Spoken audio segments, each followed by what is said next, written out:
గూఢచారి నిశీధుడు రెండవ భాగం. రాజలింగం ప్రశ్నలకు జవాబుగా నవ్వాడు యువకుడు. రాజా, నేనెవరో తెలిస్తే శరణు కోరి లొంగిపోతావా, లేక నా వివరాలు తెలుసుకొని నన్ను పట్టుకునేందుకు నీ అనుచరులని నియమిస్తావా? హేళనగా అడిగాడు. నిప్పులు కక్కుతున్న కళ్ళతో చూశాడు రాజలింగం. రాజా, వృధాగా నాతో పరిహాసాలాడకు. ఒక్కసారి జయించినంత మాత్రాన గెలుపు శాశ్వతంగా నీదేననుకోకు. ఒంటరివాడివి, చిన్నవాడివి, అర్ధాంతరపు చావు చావకు అని కటువుగా హెచ్చరించాడు. కొంచెం అటూ ఇటూగా నేను అదే చెప్పాలనుకుంటున్నాను రాజలింగం. నీకు పిల్లాజల్లా లేరు, ఒంటరివాడివి.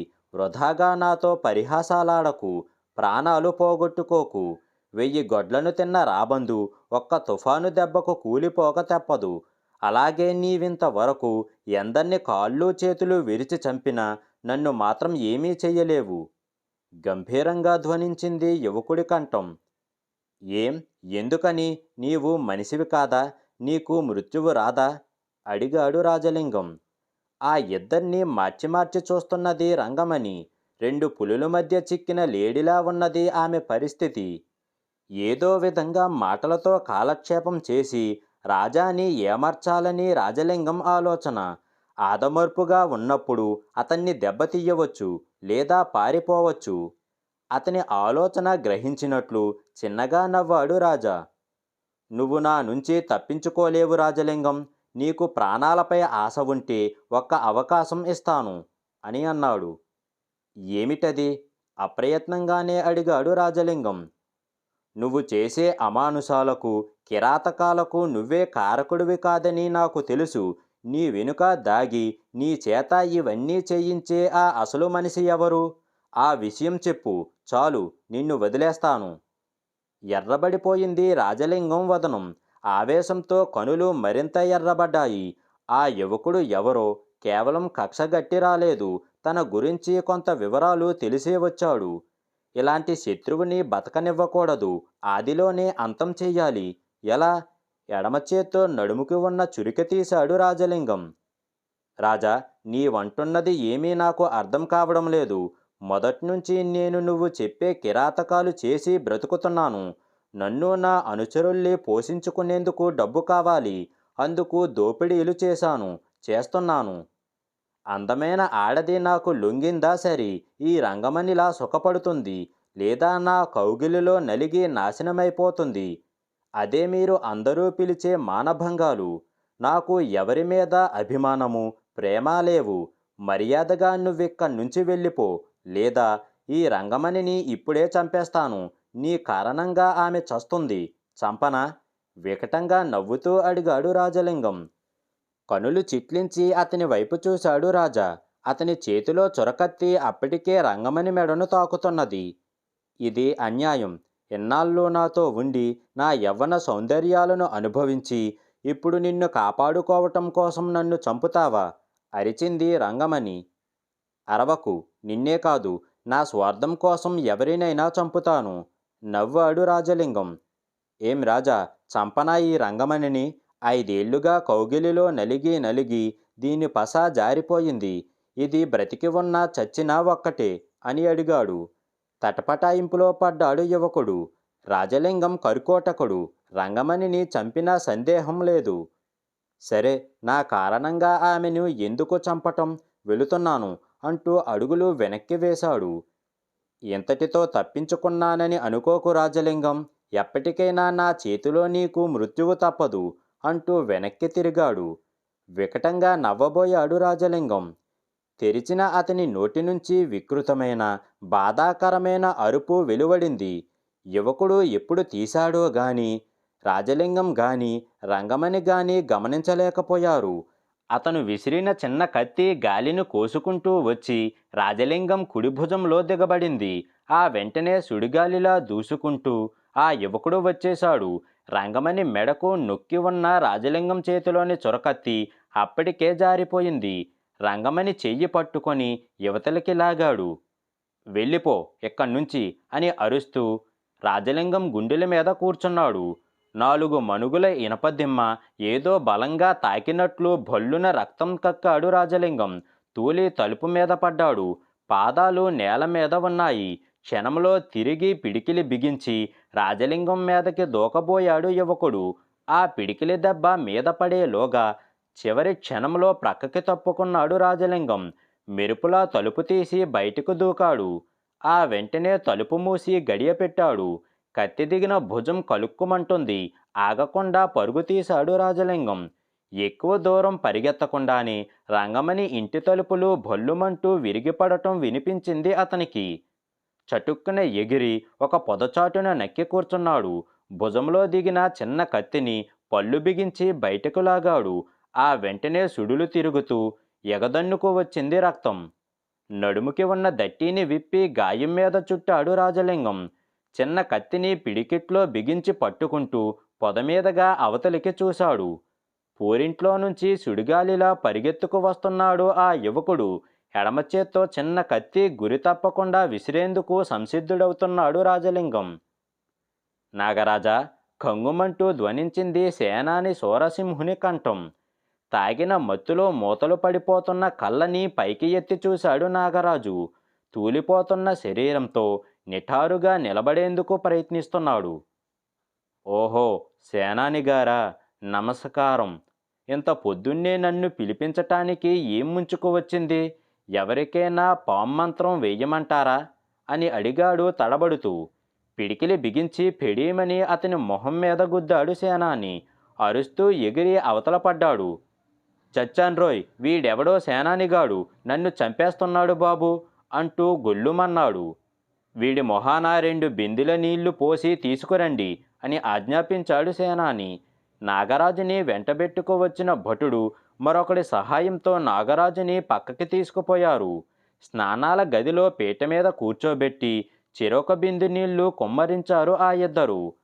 ఒక్కసారిగా నీళ్లు మీద పడేసరికి మత్తు దిగిపోయింది నాగరాజుకి. ఎవడ్రా నా మీద నీళ్లు పోసేది? అసలు నేనిక్కడికి ఎలా వచ్చాను అంటూ విరుచుకుపడ్డాడు ఆ ఇద్దరి భటులపైన. క్షణం కూడా అక్కడ నిలబడకుండా పరుగులు తీశారు ఆ భటులిద్దరూ. వారి వెనకే బయటికి వచ్చాడు నాగుల నాగరాజు. ఆ వెంటనే అర్థమైందతనికి తనను పిలిపించింది సేనాని అని.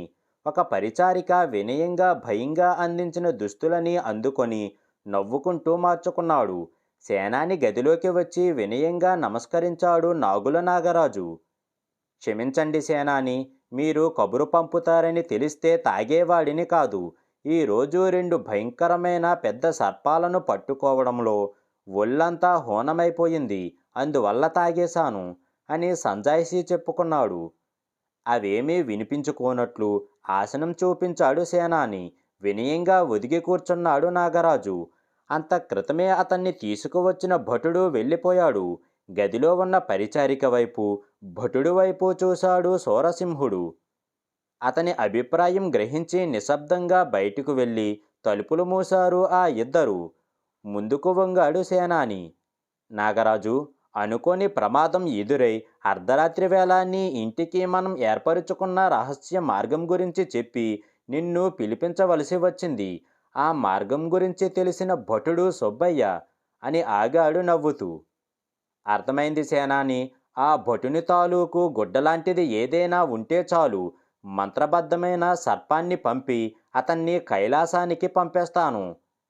ఆ మనిషితోనే నా ఇంటికి ఉన్న రహస్య మార్గం గురించిన రహస్యం అంతమైపోతుంది అన్నాడు. శభాస్, ఇక అసలు ప్రమాదం గురించి విను అంటూ రాజలింగం గురించి, అతని అనుచరులని నాశనం చేసిన అపరిచిత యువకుడు రాజా గురించి వివరించాడు సూరసింహుడు. గ్రహించాను సేనాని, నన్ను చేరదీసి భోగాలు అనుభవింపజేస్తున్నారు.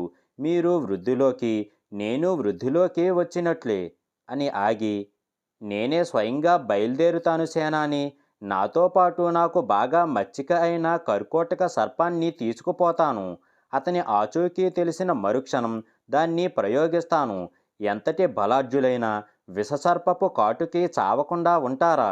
మీరు నిశ్చింతగా ఉండండి అంటూ లేచాడు నాగరాజు. సంతోషంతో విప్పారింది సేనాని వదనం. నాగరాజు, ఈ ఆటంకం తీరిపోయిందా? ఇక మనకి ఎదురులేదు. మన పథకం పారి అధికారం మన హస్తగతమవుతుంది. నాడు నీకు తగిన అధికారం, పదవి లభ్యమవుతాయి. గుర్తుంచుకో అన్నాడు. ధన్యవాదాలు సేనాని. ఈ నాగరాజు మీకు అత్యంత విశ్వాసపాత్రుడని మరవవద్దు.